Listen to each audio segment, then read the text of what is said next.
Kita akan membahasnya nanti dengan tenaga ahli utama kantor staf Presiden Dhani Amrul Ihdan.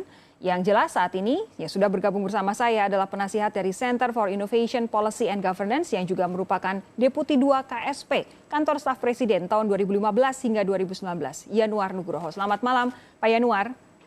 Selamat malam, Pak Sofi. Pak Yanuar, begini, kalau kemudian Presiden menyatakan bahwa kita harus berdamai dengan Corona, menurut Anda dari apa yang Anda tangkap, apa sih yang ingin disampaikan oleh Presiden?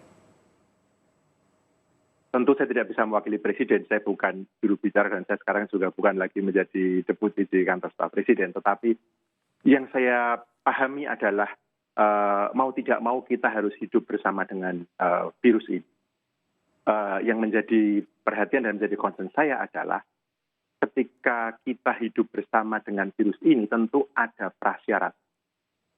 Yang menjadi keprihatinan saya yang paling besar adalah prasyarat status kesehatan. Karena kita tahu dari data epidemiologi mengenai virus ini, ada kelompok-kelompok yang rentan terpapar dengan virus ini. Artinya, kalau masyarakat hidup bersama dengan virus ini tetapi tidak ada measure secara khusus untuk melindungi mereka yang rentan, ini sama saja menghadapkan mereka dengan maut. Ini catatan yang paling penting menurut saya.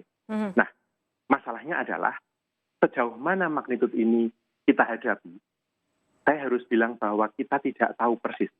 Karena data yang kita punya tidak mencukupi. Karena jumlah tes yang kita lakukan tidak cukup banyak.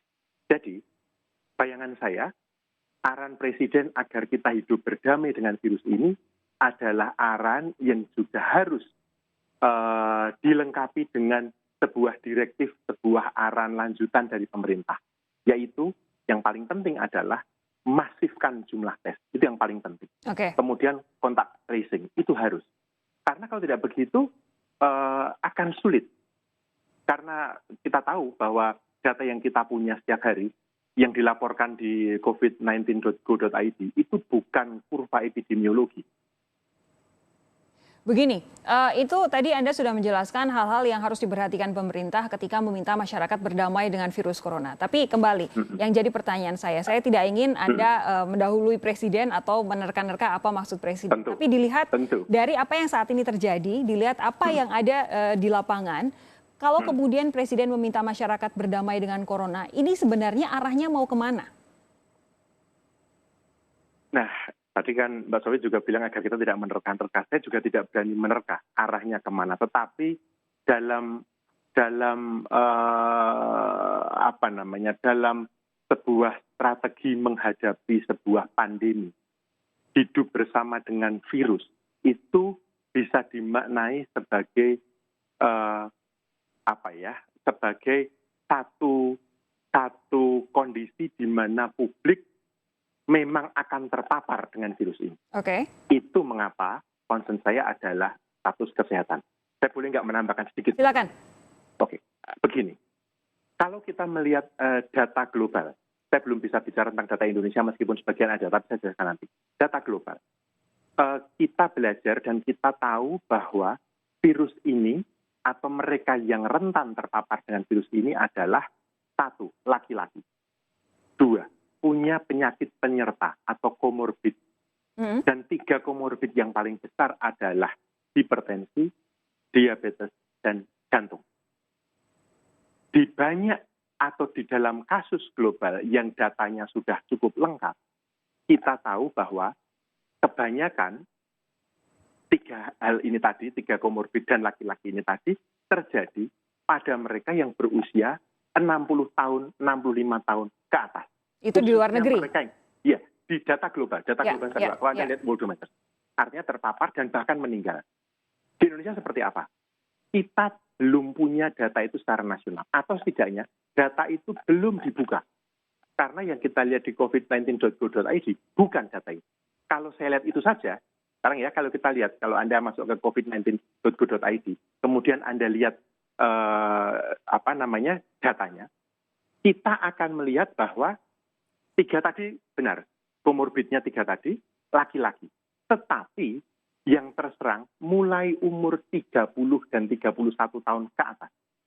Yang meninggal baru umur 46 ke atas, yang paling banyak.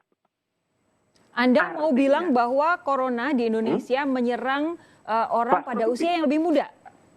Lebih muda, produktif. Mereka mesin perekonomian, mereka tulang punggung keluarga. Impact-nya menurut Anda akan apa? Menurut saya impact-nya besar, Mbak. Karena kalau kita bicara mengenai bonus demografi, kalau kita bicara mengenai membangun ekonomi, ini mensyaratkan mereka yang produktif ini survive. Kalau yang produktif ini tidak survive, beda sekali ceritanya. Itu. Jadi